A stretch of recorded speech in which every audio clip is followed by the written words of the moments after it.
For a long time, I've been unsuccessful in obtaining documented information on the underhanded ways the factions in Battle Creek managed to get rid of Mrs. White's influence by sending her to Australia.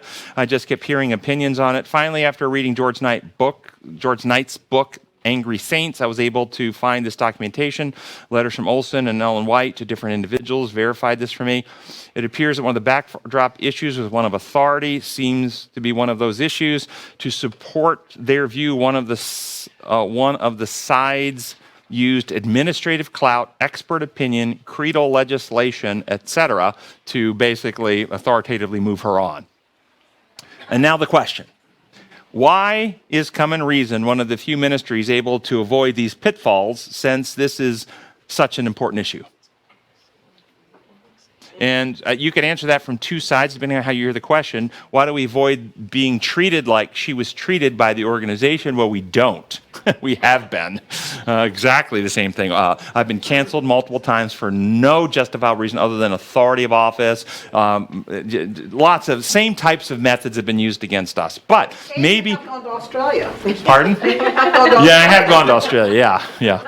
But maybe the question is about why don't we operate this way? Why is our organization not using these methods on others? Well, because we actually don't value these methods, I think, one. I also think because we have maintained a certain smallness to our organization. Maybe you'll be surprised to hear, but along the way, over the years since we've become a not-for-profit, there have been requests from around the circle for us to start our own church, for us to brand our own denomination, for us to have an expanding organizational structure with official other parties and other, like other denominational or Common Reason churches established all over the place. The bigger an organization gets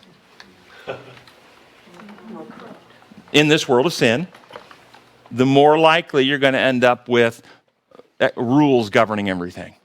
So our approach, we have never intended, and we have no desire to start a church or a denomination.